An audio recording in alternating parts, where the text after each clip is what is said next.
Welcome to the 2020 Neighborhood Ada County Highway District Candidate Forum. I'm Don Day, the publisher of BoiseDev.com. Our BoiseDev reporters help Treasure Valley residents understand what's behind the changes and the growth they see in their neighborhoods. I'm pleased to be your moderator for this evening. This forum is brought to you by a group of 16 neighborhood associations. How about that? The forum organizers are Deborah Mullner, Karen Danley, Linda Paul, Deanna Smith, and Diane Ronayne. American Sign Language translation will be provided by Sierra McIver and Lavana Andrew with funding by LINK, the Living Independence Network Corporation. So, the big question, what is the Ada County Highway District? The ACHD is responsible for planning, designing, and managing efficient traffic flow and traffic safety throughout Ada County, except for the roads that fall under state or federal jurisdictions, such as state highways, I-84, Eagle Road, and a few like that. Ada County is divided into 5 ACHD districts. This year, citizens are voting for commissioners in districts 1, 2, and 5 only. ACHD commissioners for districts 3 and 4 will be elected in 2 years in 2022. This slide right here shows the candidates running in each district this year. The office of commissioner is nonpartisan. Commissioners are elected by residents within their district boundaries, but they rule on issues countywide. This slide displays the District 1 boundaries. You can look there and see if that's your area. Tonight's forum will be divided into 3 sections, 1 for each district, starting this evening with District 1 after this introduction. District 2 will begin approximately at 5:40. And District 5 will start at 6:20. This is a forum rather than a debate. We've asked the candidates to answer 7 questions posed by neighborhoods. The candidates have had a week to think about their responses since they received the questions on September 30th. Each candidate will have 1.5 minutes to respond to each question. Our timer tonight is Eleanor Cheehey with the League of Women Voters. Thank you. Candidates will alternate answering questions first. So we will begin with District 1 Commissioner candidates Jim Hansen and Kara Veit, who will each take a minute to introduce themselves.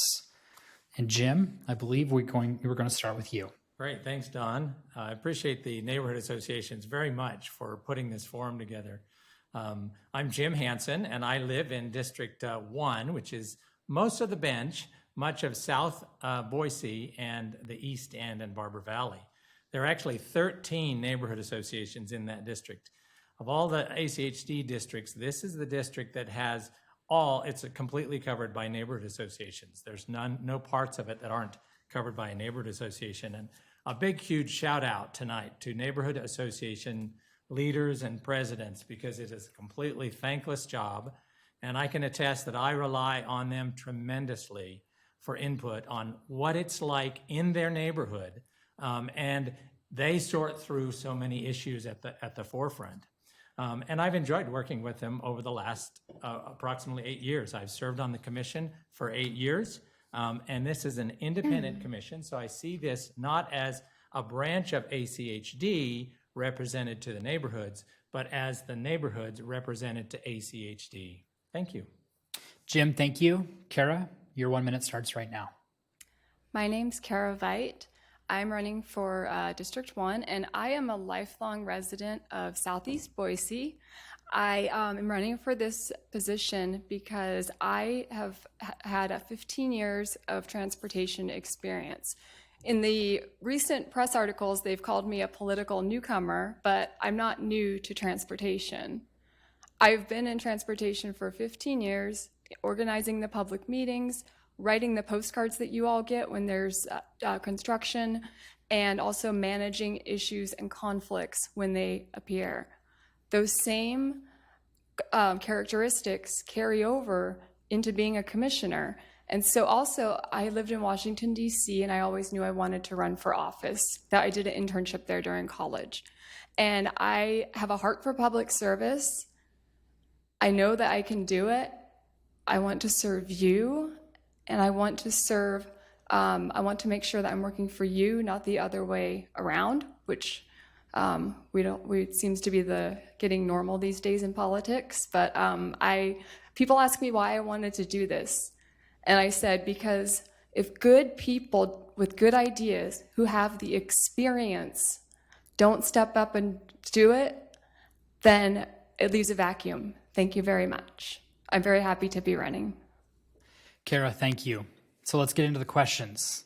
And our first question, big surprise, centers on growth. We're going to start with Jim on this. What is your vision for a transportation system that matches the needs of our fast-growing communities? So when I first moved to the Treasure Valley in 1984 and 85, this was much smaller. And when I first, in fact, came on the commission just 8 years ago,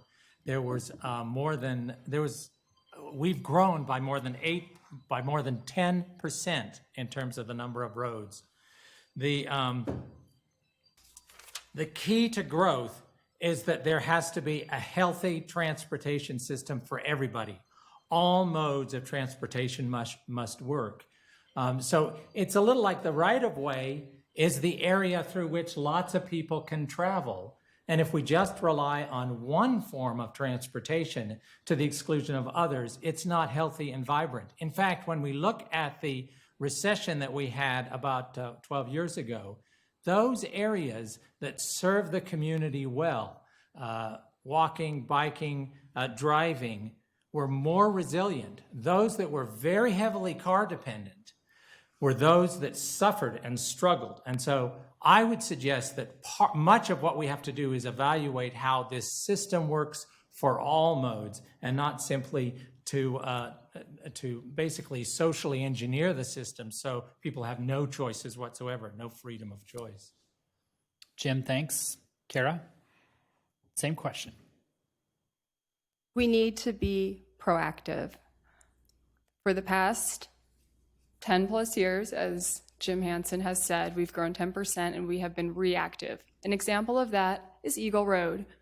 It's true you can't widen yourself out of congestion. I absolutely believe that. But we need to have all modes. And the question that was asked was, what was your vision? And my vision would include, for my ideal transportation system, roads that accommodate traffic so that people can get from point A to point B safely, efficiently, and cost effectively. It would include mass transit, such as a rapid transit bus system on State Street, which is already in the process of being developed, which I definitely support. It would include that. It would include perhaps building a south bypass south of town, because people are calling it sprawl and they're complaining about it, but you know what?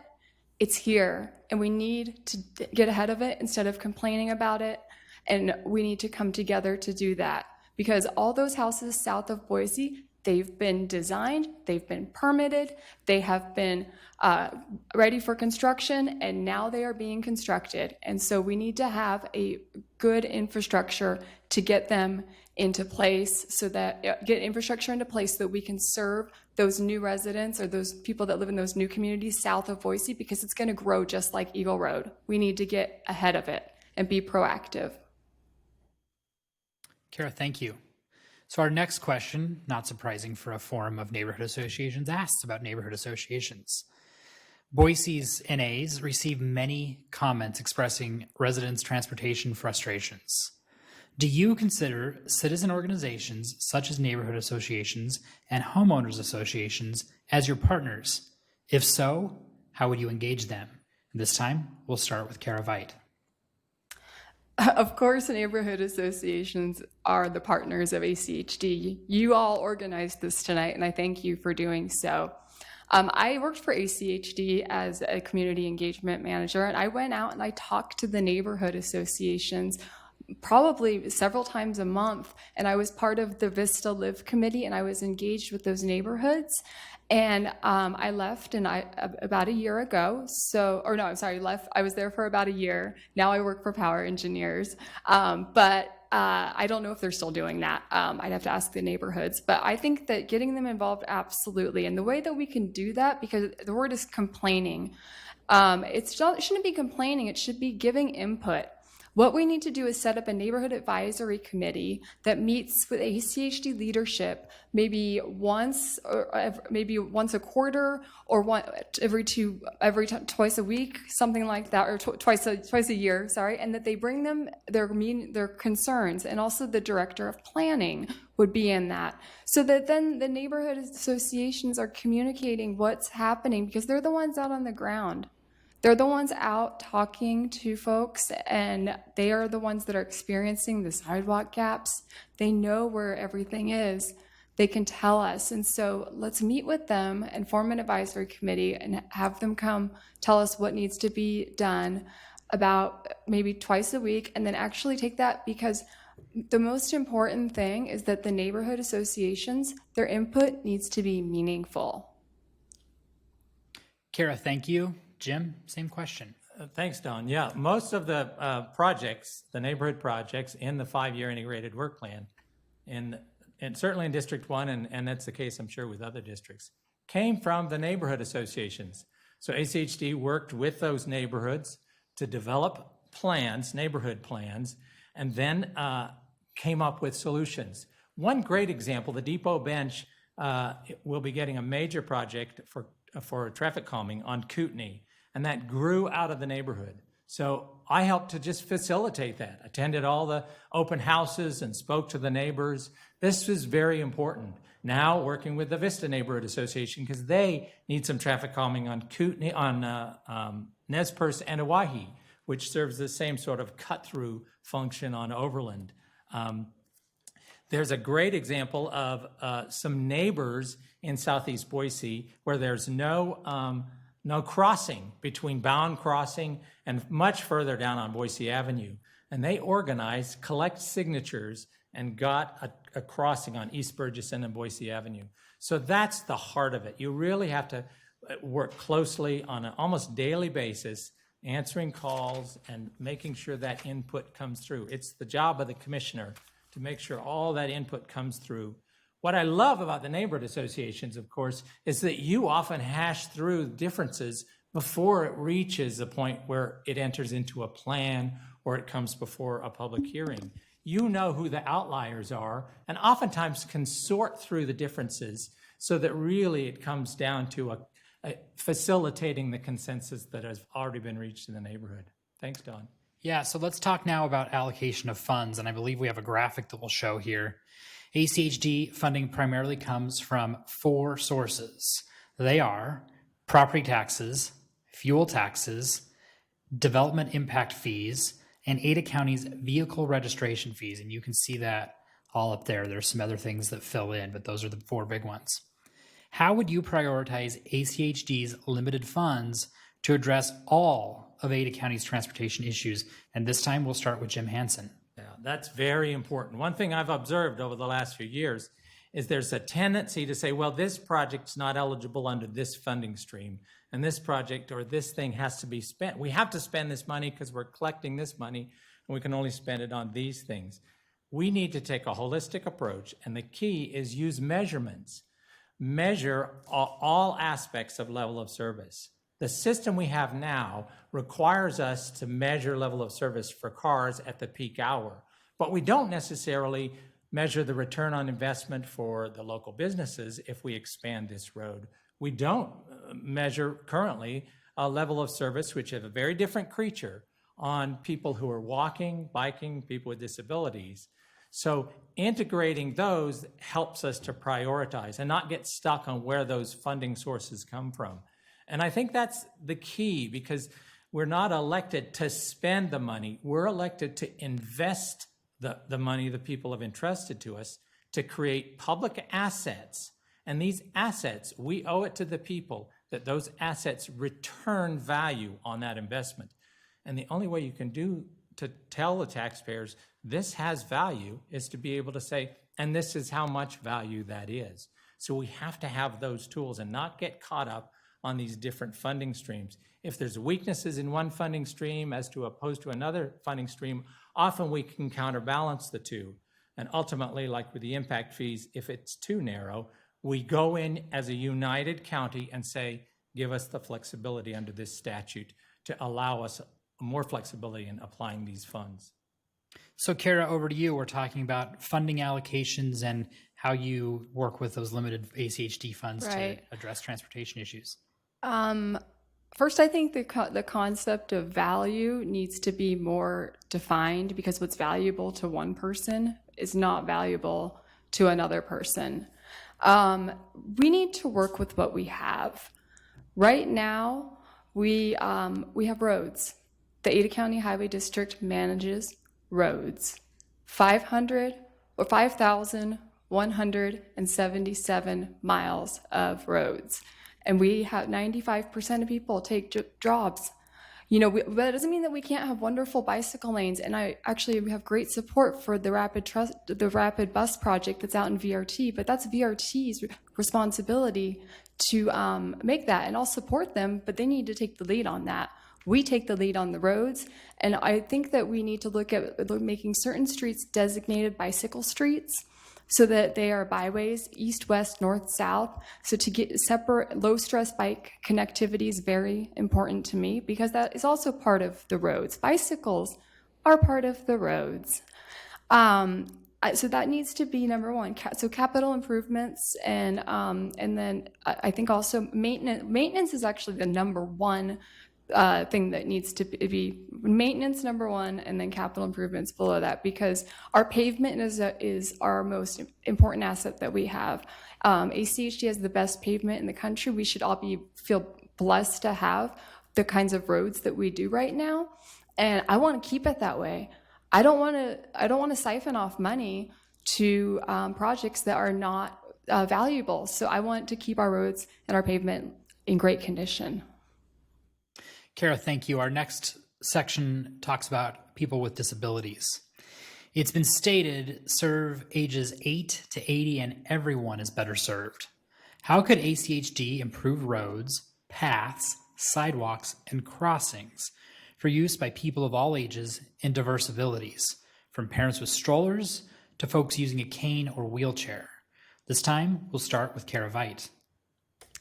When I first filed to run, I had a gentleman call me.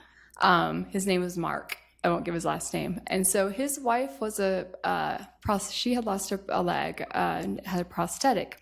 And so he called me and he said, Kara, as a commissioner, I hope you do something about those rounded yellow domes that are at every intersection. And he was referring to the yellow plastic pads that are at the pedestrian ramps. Pedestrian ramps is the right word.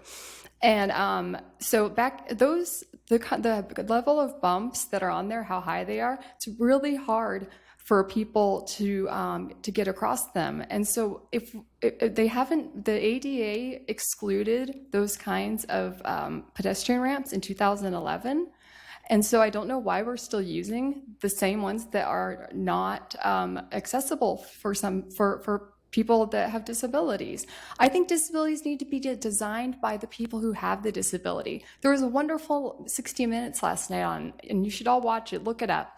It was about a blind man who's an architect. He lost his sight, and he ended up 10 years later designing multiple facilities for the blind, and he designed them how people who weren't blind would never even dream of doing it. And it really the putting in the framework doesn't need to be too intrusive, but we need to make sure that people who are disabled are giving input and helping the process of developing those tools by which we will help them travel. Thank you. Jim? Yeah, thanks, Don. ACHD has an advisory committee for people with disabilities to provide a lot of input. I have learned an enormous amount from that advisory committee and from all the advisory committees. I think it's a job of the commissioner to attend those meetings and to learn. And one of the things we learned in the process was that there was non-compliance on a number of areas, particularly where there are diagonal curb ramps and inaccessible push buttons. And so because that committee was organized and enough commissioners listened to them, we pushed forward in creating a process of completely inventorying all of those that are non-compliant. The other, I think it's critical, is there has to be connectivity amongst accessible facilities, because you can't just have an accessible ramp that then leads to nowhere. It's the same thing with pedestrian and bicycle facilities. So you just can't say this ramp is compliant if it doesn't help someone actually get to a bus stop they need to get to. And so the network of accessible facilities is really critical. And I'm glad that we're starting to move more in that direction. And a lot of that impetus has also come from the Pedestrian Advisory Committee. Make sure that it's networked. It doesn't do any good to just build this section of sidewalk that is fully accessible if no one uses it because it's not accessible from other ends. We have great information from our transit services because a lot of people with disabilities use our transit services. So making sure that we help people get to bus stops and make sure the bus stops are accessible, but also the way in which they get to those bus stops is accessible. Now we're going to talk about transportation impacts.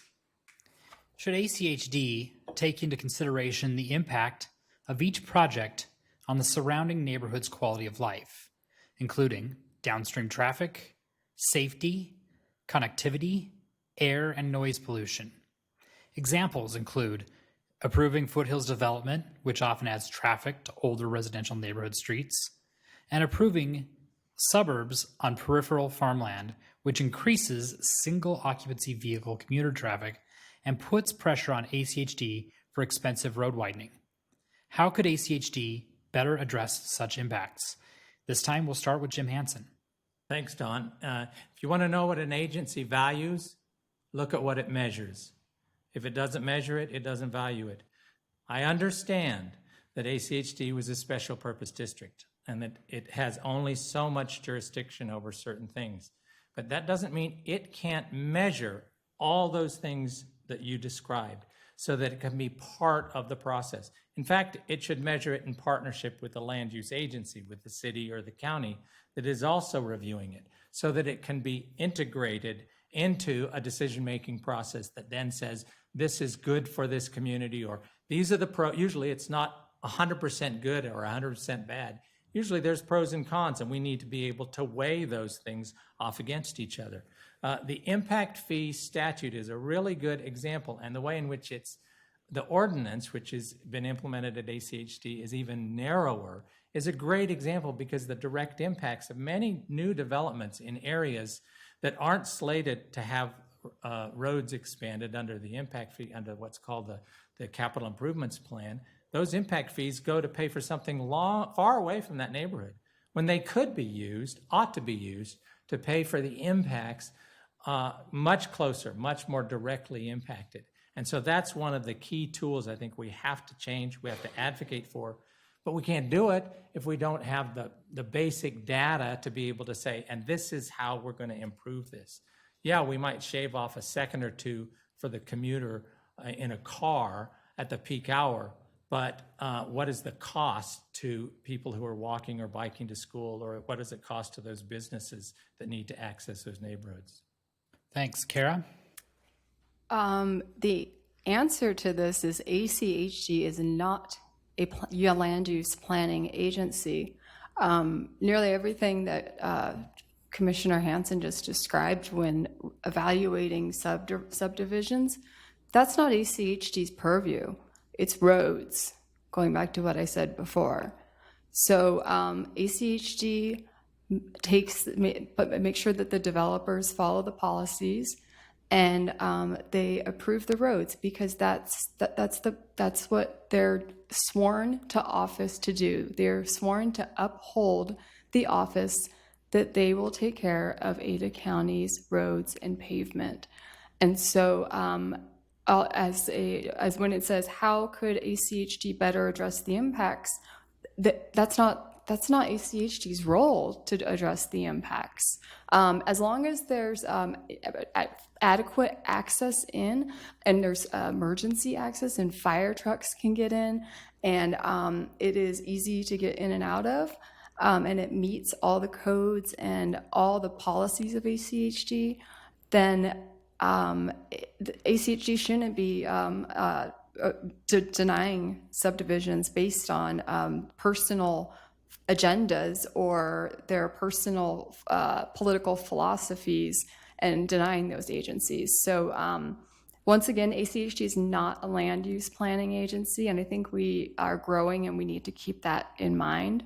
I would like that we could make those kinds of decisions, but then I guess I would run for city council instead. Kara, thank you. Now let's talk about Vision Zero.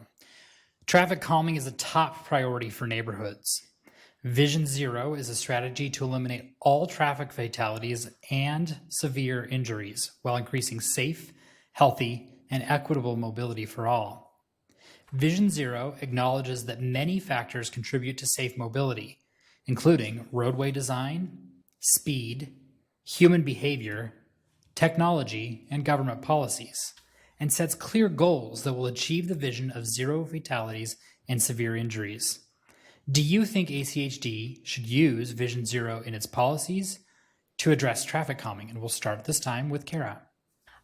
When I got this question, I looked up Vision Zero because I thought it was in reference to the Idaho Transportation State Department's Vision Zero, because they also have a Vision Zero towards zero deaths. And so, but it turns out that it's a different Vision Zero.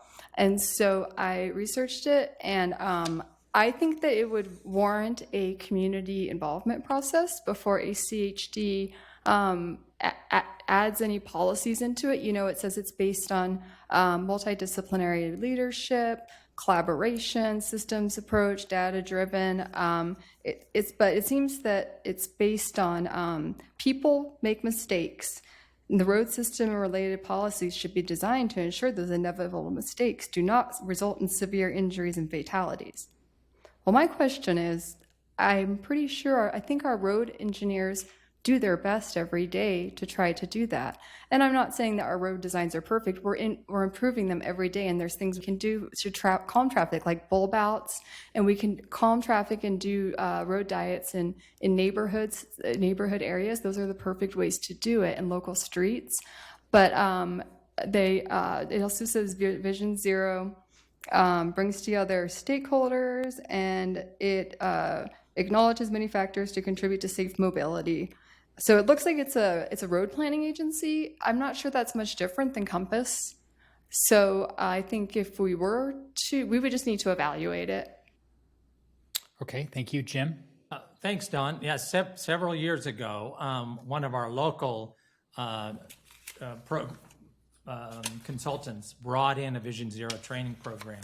I want to say it was maybe 5 years ago, and I attended it, immersed myself in that, and a couple of staff from ACHD attended that as well. And so I brought that to ACHD, said, this is what we should do. It's a module for measuring and basically saying, these are the things that you would measure and then hold accountable and adjust so that you could incorporate areas where we know that people are more likely than not to make an error. It shouldn't be an error that then costs their lives. That's the basic concept of Vision Zero, is you adjust the way in which you make decisions in an organization before you start building that capital infrastructure.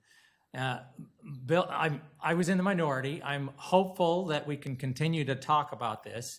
I did not get support from enough of my colleagues to move forward to become a Vision Zero agency. But the more people talk about it, the more people become aware of it. So I'm confident we can do that. The thing I've been asking for that has grown out of that is even more specific, is that if we're going to go into a road to do something, repaving, put in a new ramp, evaluate it for speeding. If there's speeding there, let's rip it up at the same time. Owyhee was a great example, spending quite a bit of money, most of it's federal, but some of our local money, to repave Owyhee Street. Well, I already hear from the neighbors, there's speeding on that segment of Owyhee Street. Perhaps some sort of traffic calming, some sort of curb extension might help to do that. When I asked for it, again, I was in the minority. I think we need to have these evaluations on all of our projects. If we're going to be in there, if we're going to be ripping up the road, let's determine if we can slow the traffic to the posted speed limit. Jim, thank you. From Vision Zero to our final question, ACHD has numerous partners to serve citizens' transportation needs. I call this the alphabet soup. There are 6 cities. There's Compass. There's the county. There's the Idaho Transportation Department, and Valley Regional Transit.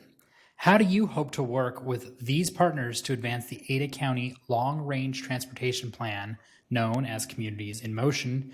And this last question, we start with Jim Hansen. Yeah, the challenge is that between agencies is usually not personality, it's structural, it's written into their code. So it's important for the elected officials to spend time with each other, to understand each other's statutory obligations, and then to learn together the new technologies, the latest that has come out. Compass has a whole educational series.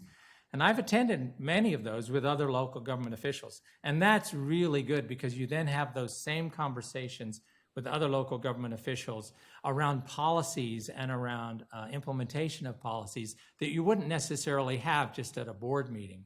I think that's a really critical commitment. Spend time getting to know them, spend time getting to know their obligations and your obligations and the limitations on those, and then learn together so that you can come up with a good solution.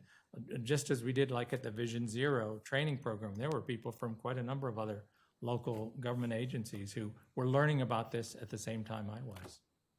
Thank you. That concludes our question time for District 1. You know what? And I knew I was going to mess it up. Kara, your turn. The seesawing thing is my favorite question because it's public involvement. Come on. Let's do it. Go for it.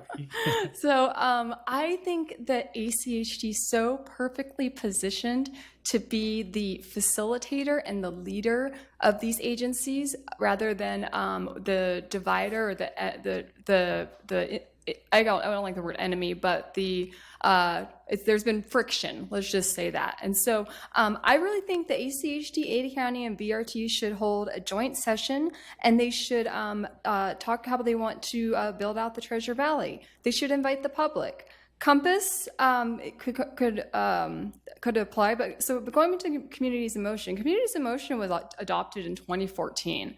That's quite a long time ago. So we need a new build out plan. And I think that we should do it by bringing the community together and doing it a 6-month intensive workshop where you have all the mayors come and all the planners come from each of the cities. And they sit down and they actually map out where they want growth to occur in their community. I think good cooperation, good collaboration, having face-to-face contact. I mean, this whole COVID thing has taught us how much we crave face-to-face contact. And when you are with somebody in a room who, I once was in a room with City of Boise official and a State of Idaho official, and in the news you would think that they don't like each other, but together they really got along. So face-to-face interaction is so important, and we need to keep that as much as we can safely during this time of uncertainty. That concludes our questions for District 1 Commissioner candidates Jim Hansen and Kara Veit. Now we're going to give each candidate a chance to give a closing statement, and we'll start with Kara. Okay. I noticed that throughout the evening, Commissioner Hansen mentioned a couple times that he was always in the minority in the vote. To me, that means that it's ineffective leadership. It's ineffective, and it's ineffective for my district. My district's not being represented. And so I want to represent my district, and I have a reputation. I've talked about public involvement all night tonight. I've talked about ideas. I've talked about how much I am how I love people. I love transportation. And so I want to represent the constituents in District 1 with effective leadership, and I want to build consensus with my fellow commissioners, because right now, the bridges are burned between Commissioner Hansen and his fellow commissioners. That's why he's always in the minority. So it's time that we have a representative that really represents our district, because Southeast Boise is growing at a very fast rate. And I want to be the representative because, like I'm going to say the same thing that I said at the beginning. I will work for you, not the other way around. And I really want to represent you and your needs and your wants and what District 1 needs. Thank you. Jim, your closing statement. Yeah, thank you, Don, and thank you for hosting this. It's been a pleasure to serve on the Ada County Highway District these last 2 terms. And I've enjoyed working with the neighborhoods. Everything starts with the neighborhood and everything ends with the neighborhood. And I think it's really, really important. I think Kara points out, you know, if you are passionate about something in your neighborhood, don't just cave to the pressure of a majority. You need to keep raising it. And I'm encouraged because by continuing to raise issues that matter to neighborhoods, things are changing. Some of the most important civil rights in our country were first introduced in minority dissenting opinions.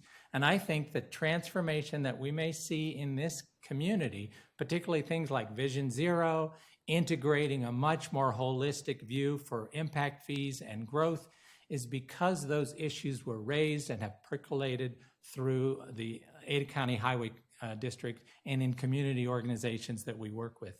I'm asking for one more term. I'm going to retire after that, but I have enjoyed working closely with the neighborhoods in District 1, the 13 wonderful neighborhood associations. Thank you.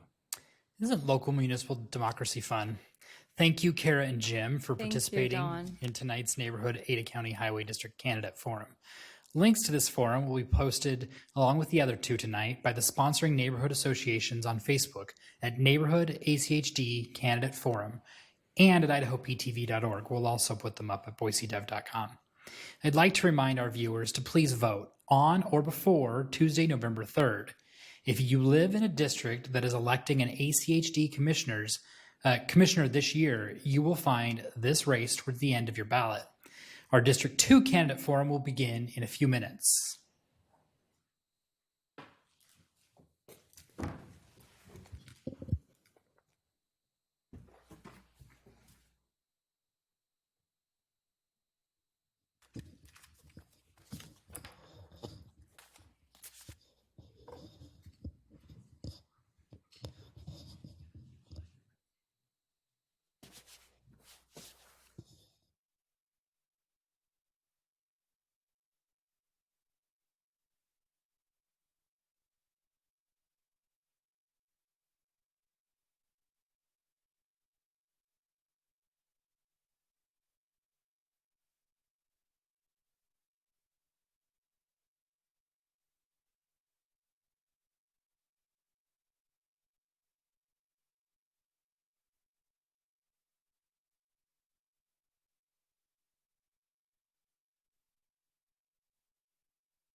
Thanks, Eleanor.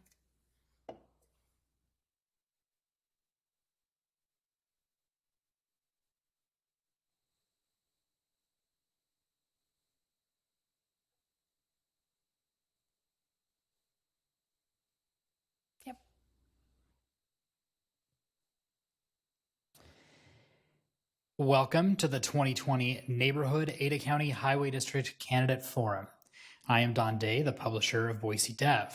Our BoiseDev reporters help Treasure Valley residents understand what's behind the changes and the growth that they see in their neighborhoods. I'm pleased to be your moderator this evening. This forum is brought to you by 16 neighborhood associations. The forum organizers are Deborah Mullner, Karen Danley, Linda Paul, Deanna Smith, and Diane Ronayne. American Sign Language translation will be provided by Sierra McIver and Lavana Andrew, with funding by LINC, the Living Independence Network Corporation. Thanks to you. What is the Ada County Highway District?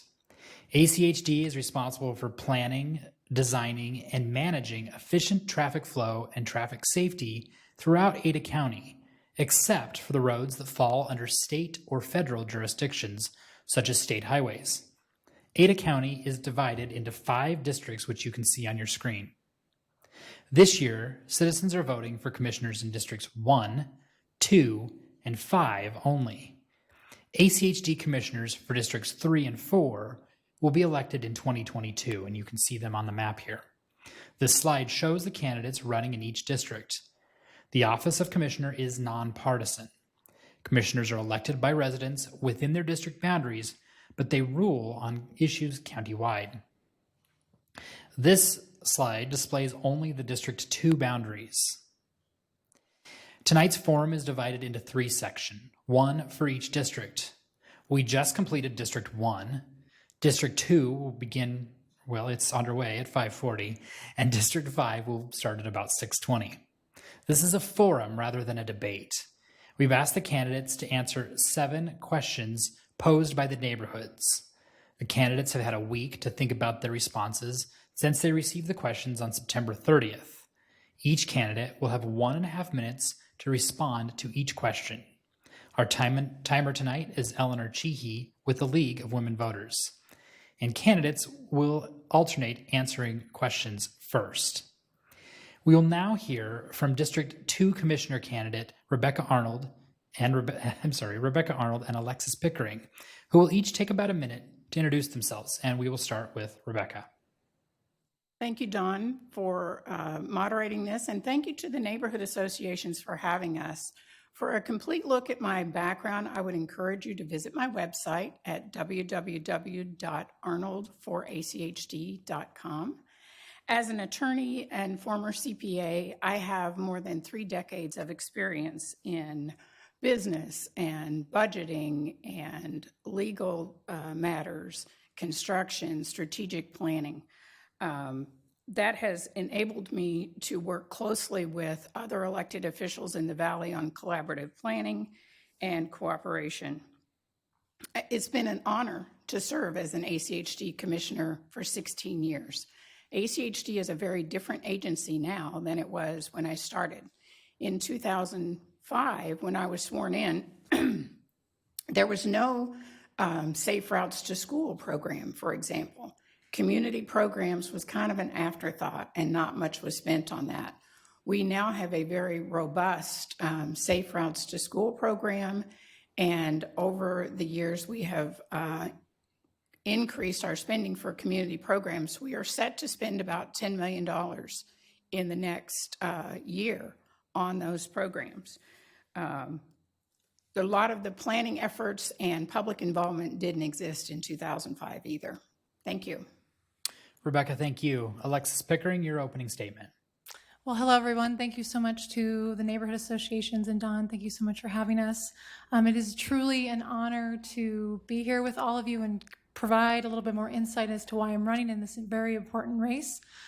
For those of you that might not know who I am, my name is Alexis Pickering. I grew up in Koosky, Idaho, and made my way to Boise to go to school at Boise State University. At times, growing up in Koosky, I grew up without running water and electricity, so I'm no stranger to hard work and working collaboratively with my neighbors to get things done. I made my way down to Boise, charted my own course, graduated with my master's in health policy. I found my passion working in public health, and it's working with communities on understanding all of the impacts that our policies and our land use decisions and our transportation system have on our quality of life. And that's what got me so jazzed about transportation. And I'm really excited to hear the questions and answer them and provide a little bit insight as to why I'd like to bring a public health approach to this situation. Thank you. Alexis, thank you. And let's get into those questions. And the first one is about growth. What is your vision for a transportation system that matches the needs of our fast-growing community? And for this one, we will start with Alexis Pickering. So, I mean, it's not surprising, you know, in Ada County, we have a very car-centric culture and transportation system, and it's likely not going to go away anytime soon. But with the pandemic, we've seen the impact that it is when we have fewer cars on the road, making less trips, because a lot of folks are staying home. And just the level of comfort that comes from that. I've seen firsthand in my own neighborhood how more and more families and people are walking and biking to Albertsons or to the park, and just how incredibly important that is. And, you know, nobody likes congestion, nobody likes smog. We have to protect our air quality and our quality of life. And if we really want to learn our lessons from COVID, is we have to make it easy and safe for people to use lots of modes of transportation. And it's really not about, you know, absolving car trips altogether. It's just really about making several trips and transitioning them over to walking and biking or using bus rapid transit. And my vision for transportation really would be a menu of options that would make it safe and easy for kids to older adults to adults trying to get to work to use those menus of options as they will and support all modes of transportation. Alexis, thank you. Rebecca, same question to you. Thank you. My vision for a transportation system is it needs to be a balanced system that allows all users to use the system safely and efficiently.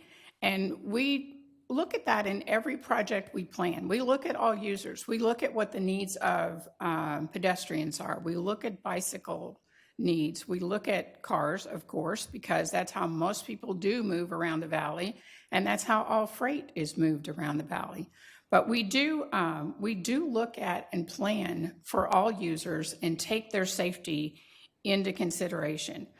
We do have to continue to improve the infrastructure. We have to continue to eliminate bottlenecks. We've eliminated a lot of those, and that reduces congestion, which improves our air quality. We also have a system where we work with the schools to identify what their preferred routes for children to walk and bike to school, and we've improved safe routes to school for those children. We also have implemented a low-stress bicycle network to encourage bicycling on streets where there are fewer cars, and safety is a much higher priority. We also need a transit system. ACHD plays a supporting role to Valley Regional Transit, and we plan cooperatively with VRT for their transit facilities. For example, the State Street Traffic and Transit Operation Plan was a cooperative plan that was adopted by Boise City, VRT, and ACHD. Rebecca, thank you. This is a neighborhood association forum, so let's talk about those associations. Boise NAs receive many comments expressing residents' transportation frustrations. Do you consider citizen organizations such as neighborhood associations and homeowners associations as your partners? If so, how would you suggest engaging with them? And for this, we'll start with Rebecca Arnold. Thank you. Great question. Absolutely, yes. We do consider them to be our partners. We allow extra time for neighborhood representatives to testify at public hearings, but even in advance of that, early in the planning process, we have an intensive public involvement program to solicit their input, to solicit their participation in our planning process to assure that we are listening and meeting their needs. Not all jurisdictions have neighborhood associations. I wish they did. Boise has actually done a great job of getting those established and up and running. But there are neighborhood associations, I guess they're homeowners associations in other areas that do participate in our planning process and do cooperate with us. But yes, they are very important players and partners in our planning process. Thank you. Alexis? So as somebody that works with communities in my public health role in my day job, I just know how critical it is that we have really great working relationships with our neighborhood associations. And I mean, they're the ones that are on the ground seeing the impacts and effects of these transportation decisions that the commission is making.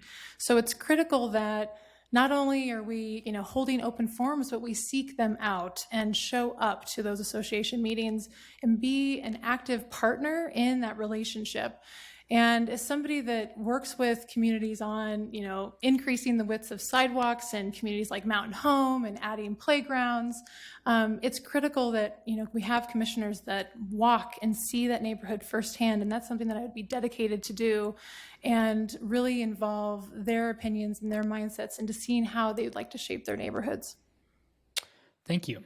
Now let's talk about allocation of funds. ACHD funding primarily comes from 4 sources. There's a graphic that should be on your screen. They are property taxes, fuel taxes, new development impact fees, and Ada County's vehicle registration fees. How would you prioritize ACHD's limited funds to address all of Ada County's transportation issues? And we'll start with Alexis Pickering. So historically, ACHD has not taken the full impact fee on new development. And up until just recently, they've started to charge the full impact fee and raised it by 9%. But that, unfortunately, only gets us to pre-recession levels. So not only are we trying to make up ground on all of the years that we weren't asking for the full impact fee, now we're just back to 2008. So I think it's critical that we ask development to pay its fair share. And we're seeing a lot of, leapfrogged and scattered development. And that just puts even more of a fiscal burden on our existing neighborhoods because we have to go back in, and as ACHD isn't the land use agency, we have to go back in and widen those roads to accommodate that development. So I think it's critical that we are charging new development, especially as we're growing so rapidly. We're coming to a point where we're not going to be able to maintain our current infrastructure if we're growing at this rate and not charging that fair rate. So it's critical that we ask development to pay its fair share. We're working together with our cities on taking a proactive role to make sure that we're growing the way that we should. And although ACHD isn't the land use agency, they do have a considerable role in setting the tone for what types of projects we'd support, because ultimately ACHD has to support that neighborhood or that subdivision and provide that level of service that might not be attainable if we can't afford to put it in. Thank you. Alexis, thank you. Rebecca. Thank you. When it comes to allocation of funds, we do have to look at a balanced system. And we spend funds not only on infrastructure, but also on safe routes to school. We spend it on community programs. We spend it on the low stress bike network. When it comes to impact fees, those have in fact increased every year. And they did increase this year by 9%. We also have to keep in mind that you have to balance the impact fee with affordability. The impact fee is actually paid by the homeowner at the time they draw a building permit. So you have to balance development paying its fair share with keeping home building affordable.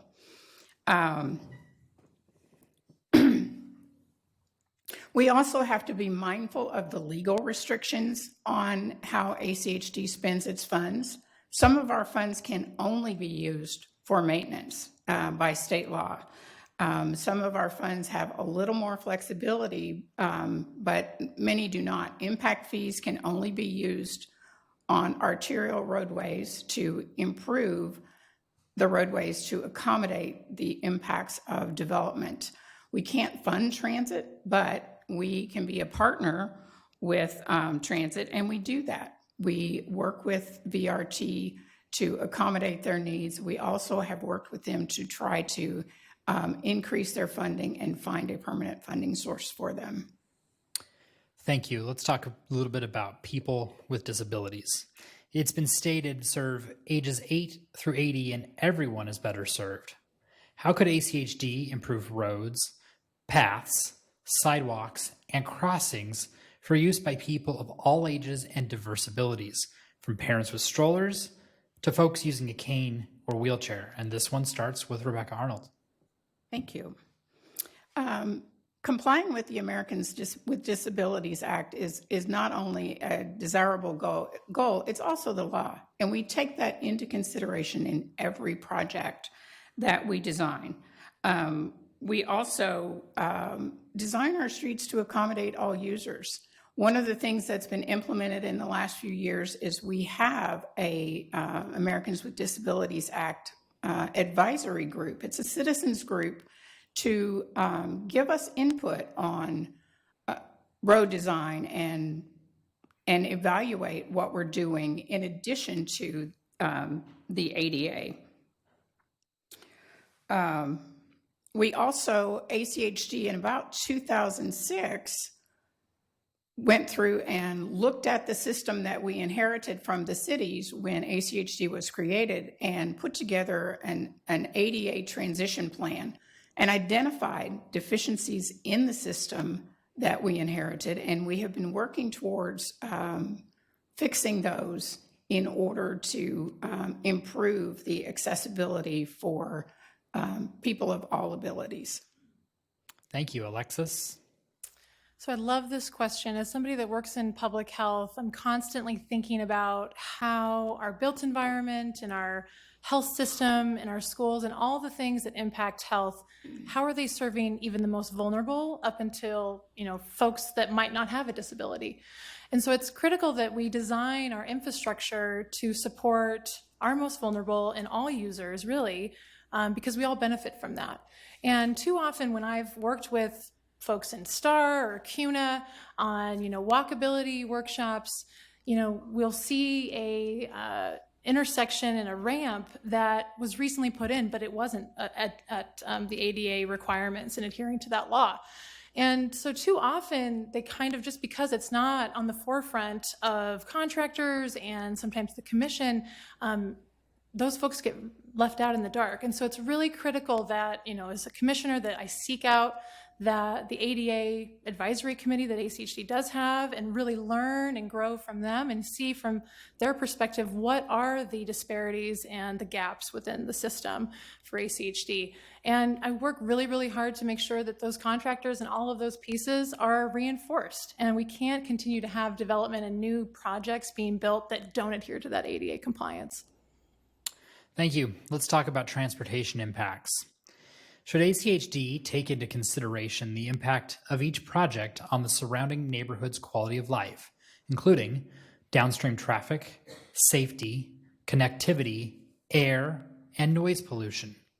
Examples include improving foothills development, which often adds traffic to older residential neighborhood streets, and improving suburbs or peripheral farmland, which increases single occupancy vehicle commuter traffic and puts pressure on ACHD for expensive road widening. How could ACHD better address such impacts? Alexis, this one begins with you. So I also love this question. So basically, I'm bringing to this lens, to ACHD, this lens of public health, right? And our roads are more than just roads. They're not just about moving people through cars. When we build roads, and they have tremendous impacts on our daily lives in ways that we often can't even articulate. And so it's critical that we understand all of the downstream effects and how that coordinates with those land use development decisions made by those cities. It's one of the reasons why I decided to run, because we weren't really having that holistic lens of how the built environment impacts all of these pieces of our lives, and how to protect the quality of life. And it's another thing why joining the Coordinated Plan for Good Growth is one of my biggest priorities as a candidate. We have to talk with our cities and our county on coming together with some main priorities about how we're going to grow and what those priorities are, so then we can actually work towards those goals.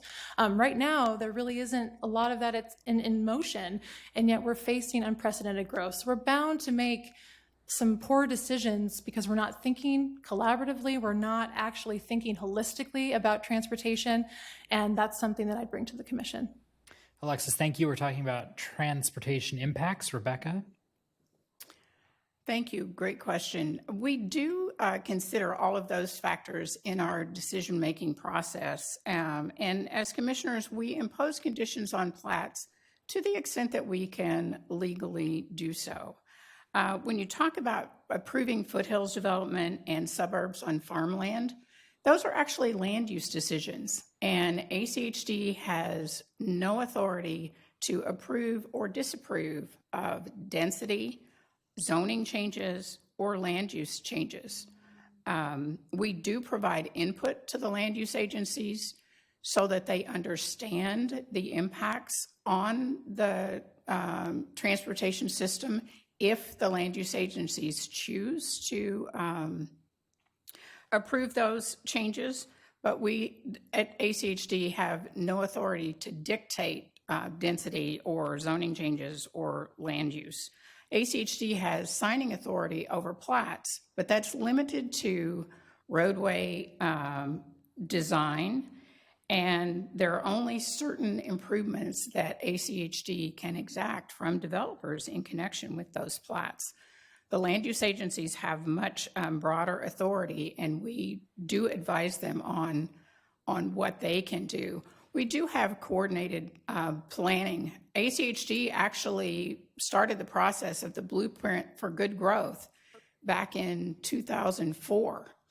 And that was a countywide planning effort that eventually died because the cities were unwilling to enact adequate facilities ordinances. The county has now started to revive that process, and I'm very happy to see that because I would like to see everyone back at the table and talking about the Blueprint for Good Growth again.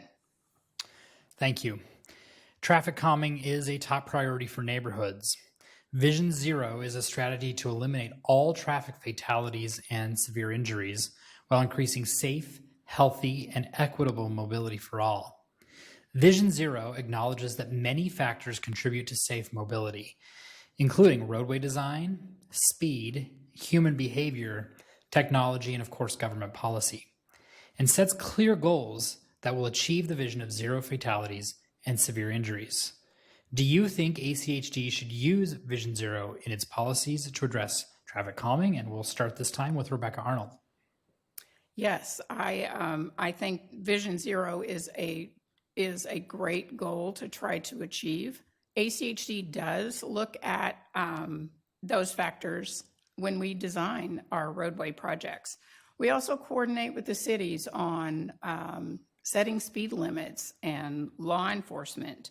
And we don't just do planning up front to try to ensure that the roads are safe. If there is a collision and a fatality, we go out and evaluate whether or not street design may have played a role in that. We evaluate whether or not there are things that we could have done differently or things that we could do in other projects in order to lessen the severity of crashes and avoid fatalities. So it's a process that continues not just at the planning stage, but throughout, to always be mindful of safety. Safety is our number one priority for all users, and we've implemented a number of programs to try to make our streets safer. We also cooperate with the cities to design streets to the streetscapes that the cities have indicated are desirable for their individual jurisdictions. And it looks like I'm out of time. Rebecca, thank you. Alexis, what do you think?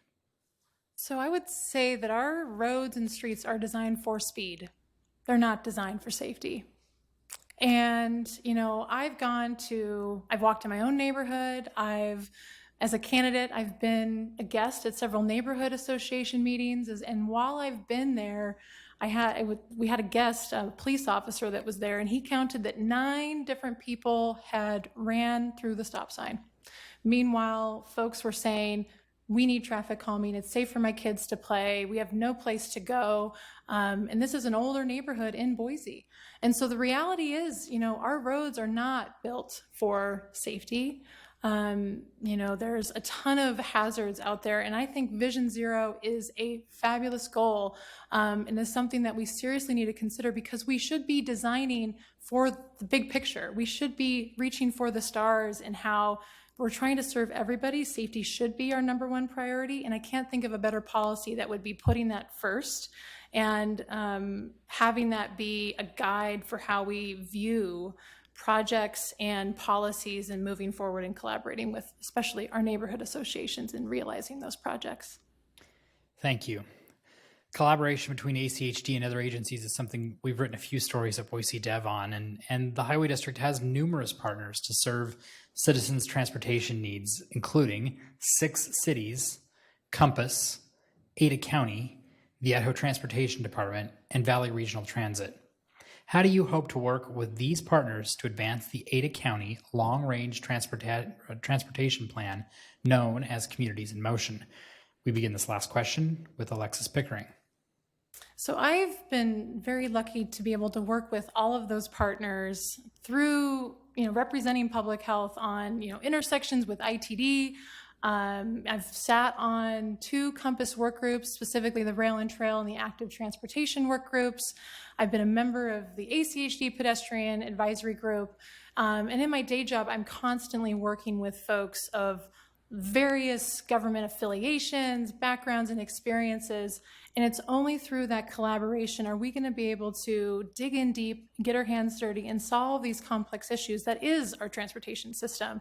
There's so many players, but they all want the same goal. We all want to be able to be safe. We want to protect our quality of life. We don't want congestion. And there's a lot of really smart, wonderful people in those government agencies. So I feel like we should be able to work together, and that would be a mindset and a work ethic and experience that I'd be able to foster with those partners and start from day one. Thank you. Rebecca? Thank you. I have had the privilege of not only working with the 6 cities and the county in Ada County, but also with ITD and with Canyon County and agencies in Canyon County. And I value those interactions and relationships. I've developed relationships with elected officials across both counties, and I do stay in touch and keep those relationships cultivated. We also have joint meetings with the jurisdictions in Ada County. We work through Compass for coordinated planning. The Communities in Motion plan is actually a 2-county plan, and we work through Compass and work with ITD to implement that plan, and it changes. It's not a static plan. It changes as the land use comprehensive plans change. It changes as the vision of the land use agencies in the 2 counties change. So we have to be willing to sit down with those partners and listen to their changes in vision and nimble enough to accommodate those changes. And we do that well. I also publish my cell phone number so that it's easy for constituents and for elected officials to get in touch with me. I feel that's very important because all elected officials should be accessible. I work for my constituents and the community. Thank you. Rebecca, thank you. Now to closing statements. That concludes the questioning. Each candidate will get a time for a closing statement, and we're going to start with Rebecca Arnold. Thank you. It's been an honor to serve for 16 years as an ACHD commissioner. And if there are those of you who continue to have questions, please feel free to call or text me. My cell phone number is 208-841-2530. I work for you, and I want to continue to work for you. I have established a reputation over the years of collaboration, of listening to the public, carefully reviewing the law and the facts, and making well-reasoned decisions while prudently managing taxpayer funds. And those things are important. My top priority is safety for all users of our system, and that's always on my mind when I'm making decisions. It's been an honor to serve, and I would ask for your vote on November 3rd so that I can continue to serve you for another 4 years. Thank you. Rebecca Arnold, thank you. Alexis Pickering, your closing statement. So I would say, our road systems and our transportation system is at a point where we can no longer do what we've always done. With the growth that we're facing and the gridlock and the congestion and the air quality, we have to have a shift in how we view transportation and the value that it brings and how it impacts all of those pieces of our quality of life. And as somebody that has dug in deep and has a track record of working with our communities inside and outside Ada County on having those hard conversations about how do we want to grow that's sustainable? How do we want to make sure that our kiddos can walk and bike to school safely? How can we make sure that our air quality is protected? Those are conversations and actions and policies that I've done from that public health lens. And I have a great track record of working with many of the cities across Ada County on transportation issues. And so if we really want to actually solve some of these things, we have to have new blood and a fresh perspective and a collaborative attitude to actually make those changes a reality. Thank you, Alexis and Rebecca, for participating in tonight's Neighborhood Ada County Highway District Candidate Forum. I learned a lot. Links to this forum will be posted by the sponsoring neighborhood associations on Facebook at Neighborhood ACHD Candidate Forum, at idahoptv.org, and at BoiseDev.com. I'd like to remind our viewers to please vote on or before Tuesday, November 3rd. If you live in a district that is electing an ACHD commissioner this year, you will find the race towards the end of your ballot. And for those of you watching live, our District 5 Commissioner Forum will begin in a few minutes. Thanks, Don.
Welcome to the 2020 Neighborhood Ada County Highway District Candidate Forum. I am Don Day, the publisher of BoiseDev.com. Our BoiseDev reporters help Treasure Valley residents understand what's behind the changes and growth they see in their neighborhoods. I'm pleased to be your moderator this evening. This forum is brought to you by a whopping 16 neighborhood associations. The forum organizers are Deborah Mullner, Karen Danley, Linda Paul, Deanna Smith, and Diane Ronayne. American Sign Language translation will be provided by Sierra McIver and Lavana Andrew, with funding by Link, the Living Independence Network Corporation. So, what is the Ada County Highway District? ACHD is responsible for planning, designing, and managing efficient traffic flow and traffic safety throughout Ada County, except for those roads that fall under state or federal jurisdictions, such as state highways. Ada County is divided into 5 ACHD districts, which you can see on your screen. This year, citizens are voting for commissioners in districts 1, 2, and 5 only. ACHD commissioners for districts 3 and 4 will be elected in 2 years in 2022. The slide shows the candidates running in each district this year.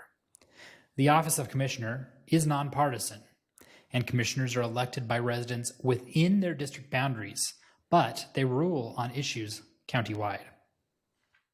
This slide displays only the District 5 boundaries, and you can see it on your screen. Tonight's forum is divided into 3 sections, 1 for each district. We've completed the 1st and 2nd districts, and now it's time for District 5. This is a forum, not a debate. We've asked the candidates to answer 7 questions posed by neighborhoods. The candidates have had a week to think about their responses since they received the questions on September 30th. Each candidate will have 1.5 minutes to respond to each question. Our timer tonight is Eleanor Cheehee with the League of Women Voters. Candidates will alternate asking questions first. We will now hear from District 5 Commission candidates Emilie Jackson-Edney and Dave McKinney, who will each take a minute to introduce themselves. And we'll start with Emilie. Thank you, Don. First of all, I want to thank the combined neighborhood associations for their invitation to this candidate forum. This race is important, and the results will affect our transportation system and our children for generations to come. I'm Emilie Jackson-Edney. I care about Ada County, the cities, and the neighborhoods where I've lived my entire life. And I care about the organization that I worked with for 37 years doing civil engineering design and construction management in supervisory levels. I've dedicated half of my life to better our transportation system. I know my way around every step of the transportation project, and I want to put that know-how into service to my county and to my neighbors. I feel called to serve and to share all of the lessons that I learned doing this work to build on the past successes of this organization with a vision for a better future. As your commissioner, I won't have a large learning curve, and I can hit the ground running on day one. Emilie, thank you. Now, Dave McKinney. Thank you. I'm Dave McKinney. I have a bachelor's degree in civil engineering with an emphasis in highway and transportation engineering. I earned my professional engineer's license in 1995 and worked for a number of years in civil engineering, designing highway projects for ACHD and ITD and other jurisdictions around the state. I'm also an attorney, and I've practiced law since 1998. As in the field of transportation and highway engineering, I currently serve as a Meridian Transportation Commissioner, and in that role we work closely with ACHD and other agencies on transportation and related topics.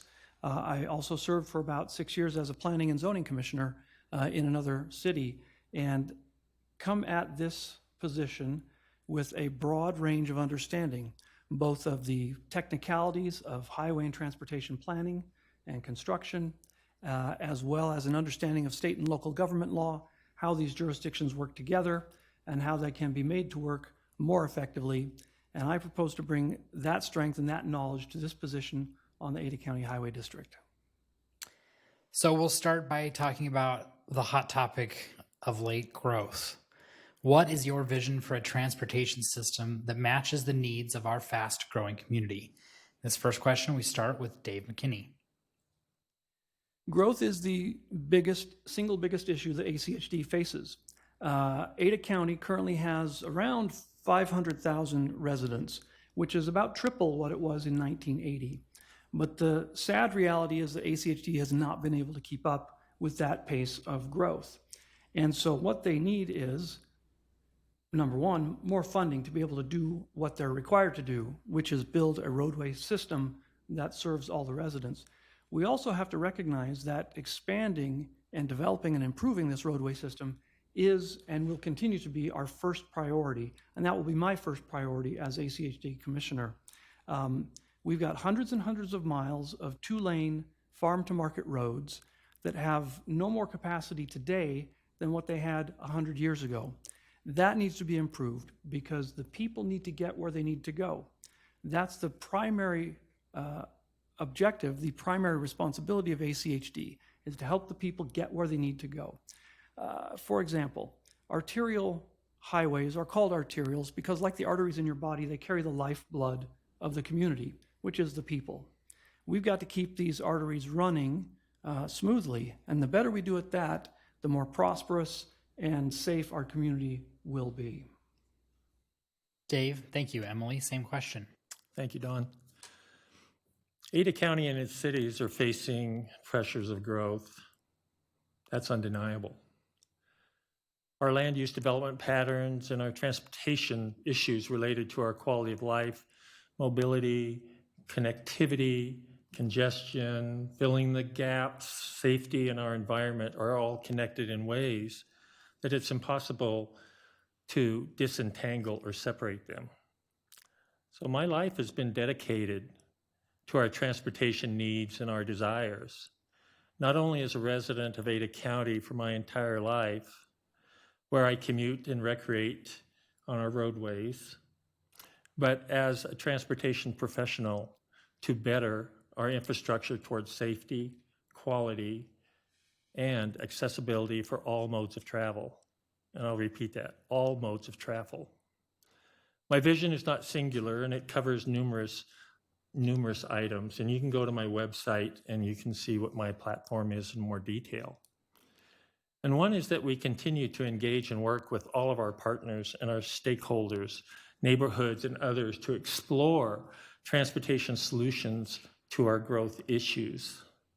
We project and we plan for orderly growth patterns within our communities through developing comprehensive plans and zoning with areas of impact. With this plan, we can effectively mitigate those impacts of growth to our transportation system and how we can navigate within and outside of our neighborhoods. So my vision continues to be to build right the first time and to ensure effective preventative maintenance in a timely manner so that all of our assets meet or extend their planned life expectancy. Thank you. So this is a forum organized by neighborhood associations, and those NAs receive many comments expressing residents' transportation frustrations. Do you consider citizen organizations such as neighborhood associations and homeowners associations as your partners? If so, how would you suggest engaging them? And this time we'll start with Emilie Jackson-Edney. Thank you, Don. So my answer to this question is, of course. It's my belief that it would be incumbent on me as a commissioner and for ACHD departments to nurture and with direct input from neighborhood associations as our partners. So neighborhood associations have a pulse of the residents about issues and concerns affecting them on a daily basis with regard to transportation. And they give residents a forum to discuss common concerns and to brainstorm possible solutions that can be shared with ACHD. And they actually greatly improve two-way conversation and provide a clear and organized way to speak so their voices are heard. If ACHD doesn't have designated employees to act as liaisons with neighborhood associations, they should. I don't know. But I would find out it hard to believe that they don't. ACHD has TELUS, an application is another way to communicate. And if I know about neighborhood meetings, or if I'm invited, I will attend those meetings and provide comment if asked. And I believe ACHD communicates and involves neighborhoods associations in the planning process to solicit comments, although I think, it's the latter stages of the planning process. I don't know. ACHD advertises and holds public information meetings on the Integrated 5-Year Work Program, on specific projects and events that directly affect neighborhoods. And all these sorts of outreach and soliciting comment must continue. Emilie, thank you. Dave, same question. Yeah, I think the question of should neighborhood associations be considered partners in what we do? Absolutely. I don't think that's a difficult question at all. The Ada County Highway District, in meeting its responsibility to care for the roads and transportation infrastructure of the county, absolutely need as much input as possible. That input comes from the traffic analysis and traffic studies that are done in-house, as well as from residents. We'll be talking about traffic calming later, but that's a good example of the kind of input that neighborhood associations can give to the commission. The transportation issues need to be engaged with as many inputs as possible, including neighborhood associations. That includes having them part of ACHD meetings, having workshops with them, and also making sure that they are made aware of projects and policies and considerations that will affect them directly. So absolutely, we should keep them in the loop at all times. Thank you. Now let's talk about allocation of funds. We're going to put up a graphic here. ACHD funding primarily comes from 4 sources. They are property taxes, fuel taxes, new development impact fees, and Ada County vehicle registration fees. And there are some others that you can see on the slide. How would you prioritize ACHD's limited funds to address all of Ada County's transportation issues? We begin with Dave McKinney. Well, I said earlier that ACHD has been traditionally underfunded with respect to the duties it has, the responsibilities it has. More funds are needed. And I said earlier that the first priority of ACHD is to improve and expand our highway network. So when it comes to allocating those funds, that's going to be at the top of the list for the foreseeable future. At the same time, ACHD already allocates a significant portion of funds to community projects, such as bicycle and pedestrian facilities, and is involved, as has been mentioned earlier, in transit issues. So those things should certainly continue. As far as getting new fees is concerned, or getting new revenue to allow ACHD to continue, there are a few options. There are some restrictions on ACHD's use of impact fees. And these sorts of restrictions can be addressed and need to be addressed through the state legislature. Additionally, I'm primarily opposed to raising taxes. Impact fees were just recently raised. Raising property taxes is a major concern for all Idaho residents. The truth is, it's the allocation of funds, meaning getting funds from other sources, that ACHD ought to pursue. And one of those is additional fees on heavy truck users, because heavy trucks put several thousand times the wear and tear on our highways than what passenger cars do.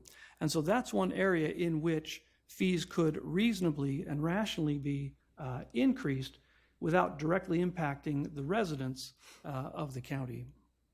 Dave, thank you. Emilie, same question to you on allocation of funds. Thank you, Don. First, I acknowledge that there's never enough revenue at all to solve all of our problems.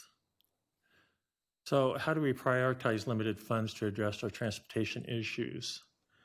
And first and foremost, my vision is to build things right the first time and ensure preventative maintenance is performed in a timely manner so that all of our assets in our multi-billion-dollar transportation infrastructure is performed in a timely manner so that they'll meet their planned life expectancy. This is what I did while working with ACHD. And in the long run, this is the most cost-effective work that ACHD does, and its importance should not be diminished. We work with our stakeholders and municipal partners to identify the specific needs of our transportation system based on projections of orderly growth. Urgent needs receive priority. And the other transportation enhancements are prioritized through a planning process to project available revenues to construct capital projects. Should budget shortfalls occur, project schedules are adjusted and postponed, and this is not a very productive process. So as stated in my platform, I'll look for additional funding options such as federal grants and statute changes to shift more funding from our general fund percentage matches to ensure growth impacts pay for themselves, and to possibly modify vehicle registration fees that are based on age of vehicle to formulas based upon the amount of vehicle miles. Thank you. Thank you. Now we're going to discuss people with disabilities. It's been stated, serve ages 8 through 80 and everyone is better served. How could ACHD improve roads, paths, sidewalks, and crossings for use by people of all ages and diverse abilities, from parents with strollers to folks using a cane or wheelchair? This question goes first to Emilie Jackson-Edney. Thank you, Don. You know, I empathize. I'm very empathic to the accessibility needs of and challenges of those with diverse abilities. However, I will never really know the true magnitude of the difficulties they face on a daily basis, other than possibly spending time walking with those individuals who traverse our roadways and pathways to understand the difficulties they face. So I'll have to just default to the standards and specifications such as the Federal American Disabilities Act and other state and local standards and provisions in the design and the construction processes that are developed to address accessibility and mobility issues with diverse communities. ACHD is continually looking for deficiencies related to access and mobility in our existing assets. And with the help of stakeholders, we can find those. The identified deficiencies are corrected to comply with current standards. When we build, we have to build our assets correctly the first time in substantial compliance with design standards, specifications, and special provisions. And I did this my entire time when I worked for Ada County Highway District. Dave? When it comes to facilities for people with disabilities, all highway projects that are currently under construction or that have been built in recent years have had to comply with the Americans with Disabilities Act. So curb cuts and ramps and so on are standard features of all highway projects today. And retrofitting prior construction has been an ongoing project at ACHD and with every other transportation agency across the country for many years. So the key thing there is to keep looking for deficiencies that might exist to improve them, areas where there might be curb cuts needed and that sort of thing. For the most part, ACHD is doing quite a good job in this regard. The one big deficiency that I've noticed and that I think needs attention is that in the county we have over 500 miles of sidewalk gaps.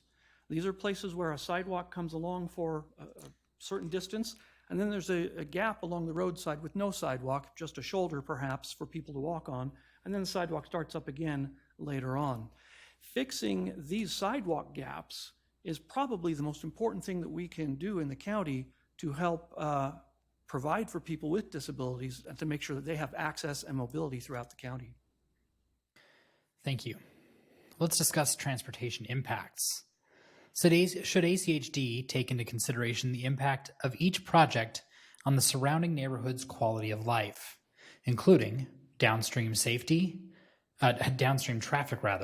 safety, connectivity, air and noise pollution?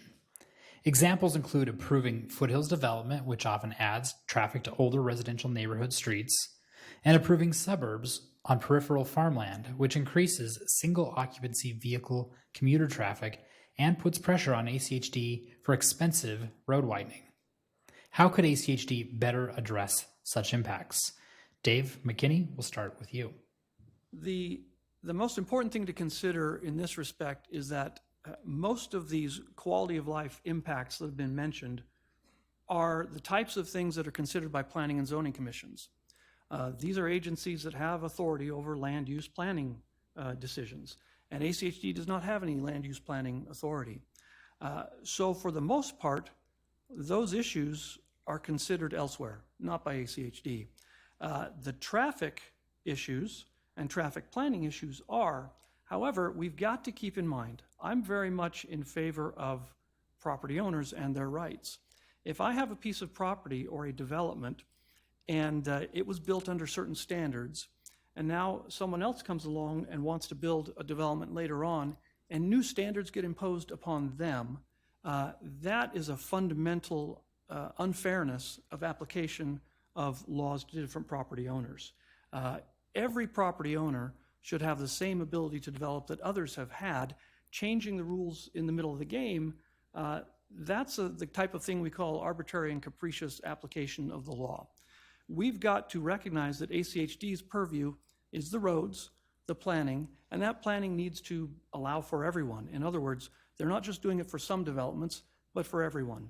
And the same rules ought to apply to one developer as applied to another, even if there's been a period of time intervening between the two. So in general, these sorts of issues, to the extent that they go beyond the direct highway issues that ACHD considers, they shouldn't be something that ACHD should look at. Dave, thank you. Emilie, same question to you. Thank you, Don. So I acknowledge that this question is presented as very complicated and it has many moving parts. So first of all, my answer is to say yes, we should absolutely take all those concerns seriously that are stated. So when planning and designing and constructing new facilities and enhancements, this is what we need to do. Just like our roadways are all connected, so are the impacts of the way they are built. And I know when we are planning and designing federal funded projects, environmental impact statements are required. I don't know that if we need to go to that degree of analysis on local developments and roadway projects, but we certainly should consider some of the same components. Perhaps we should even consider the possibility of exploring the establishment of neighborhood association advisory committees for more input all throughout the development process from conception to construction. Already, Highway District has citizens advisory committees for biking and for walking and disabilities. So why not a collective neighborhood advisory committee? Building right the first time is the only one of my top priorities. We can only design and build our transportation assets right the first time by understanding and considering solutions that are sensitive to the specific needs of each neighborhood and corridor. Thank you. Vision Zero. Traffic calming is a top priority for neighborhoods. Vision Zero is a strategy to eliminate all traffic fatalities and severe injuries while increasing safe, healthy, and equitable mobility for all. Vision Zero acknowledges that many factors contribute to safe mobility, including roadway design, speed, human behavior, technology, and of course, government policy. It also sets clear goals that will achieve the vision of zero fatalities and severe injuries. Do you think ACHD should use Vision Zero in its policies to address traffic calming? Emilie Jackson-Edney, we start with you. Thank you, Don. So the question itself identifies the desired components and strategy of Vision Zero models. And my initial response is yes. Why wouldn't ACHD consider many, if not all, of the Vision Zero principles and strategies? To succeed, ACHD would need to acknowledge that business as usual is not enough and that systemic changes are needed to make meaningful progress. So as commissioner, I would certainly want to learn more about Vision Zero and about costs to engage the organization to establish ACHD's transportation standards and policies and develop processes to implement their principles and their strategies. Now, I would want our transportation planning and design professionals at ACHD to provide their analysis and input to the Commission on the viability of such a relationship with Vision Zero and whether or not federal and state statutes and transportation standards would be compromised before making an informed decision. Emilie, thank you. Dave, Vision Zero. Number one, when it comes to traffic calming, this is something that everyone can agree upon. We want safe neighborhoods. I don't have any issue with that. And ACHD, to its credit, has objective standards for determining when traffic calming measures are appropriate and called for in a given neighborhood. As ACHD commissioner, one thing that I would try to put in place is a more thorough review of new neighborhoods, new street plans, to consider traffic calming, to identify traffic calming issues before the neighborhood is ever built. Because once a neighborhood is built, your options for traffic calming are diminished and they become more expensive. That's step one. Step two, when it comes to Vision Zero, I have to say my answer is no. Earlier, Jim Hansen mentioned some Vision Zero workshops, and I presume, I don't know for sure, but I presume they were put on by the Vision Zero National Organization. I looked at this organization and find that they are really well, they want to inject racial politics into transportation planning. For example, determining projects to do and traffic calming measures to take, they want the racial identity of people involved in accidents or other mishaps to be taken into consideration. I'm not in favor of injecting racial politics into transportation planning. That's a step backward, and so I say no to Vision Zero. Furthermore, the idea that we can get to zero is simply false. It's not possible. We can always work and always should work to reduce traffic accidents, but we'll never get to zero. It's an impossibility. Thank you. Now let's discuss collaboration. ACHD has a whole host of partners to help serve citizens' transportation needs, including 6 cities, the Regional Planning Agency Compass, Ada County, the Idaho Transportation Department, and Valley Regional Transit. How do you hope to work with these partners to advance the Ada County Long-Range Transportation Plan, known as Communities in Motion? Dave McKinney, we start with you. In my work on the Meridian Transportation Commission, we have collaborated on a regular basis with all of these organizations, and that sort of thing should continue, of course, with ACHD as well. Getting input from all of these organizations and making sure that we're on the same page is an important strategy or an important objective in making sure that the different agencies spend their resources in a way that gets the biggest bang for the buck.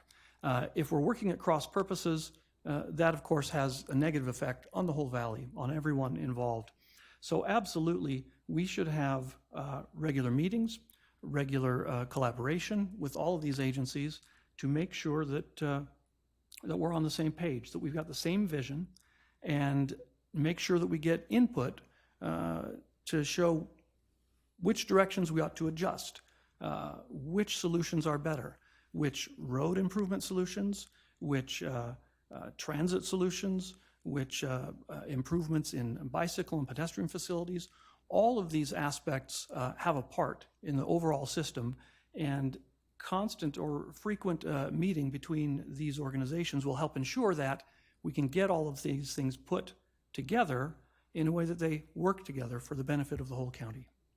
Dave, thank you. The question on collaboration to you, Emilie. Thank you, Don. First, let's figure out what Communities in Motion is. And the Communities in Motion 2040 is a collaborative document that was developed by a regional transportation advisory committee consisting of members who represent the representative agencies. And many of those that were listed in are listed in that question. So, and they communicate with their agencies information regarding COMPASS, plans, studies, and other activities. And ACHD is one of the collaborating partners that has a seat at the table on the advisory committee and on the COMPASS board of directors. So the Communities in Motion is just a long-range planning transportation that looks into future prioritized projects based on how the region is likely to grow, and it anticipates transportation needs and to accommodate that growth, and prioritizes projects to meet those needs. So when we face competing interests for limited resources, sometimes relationships can seem strained.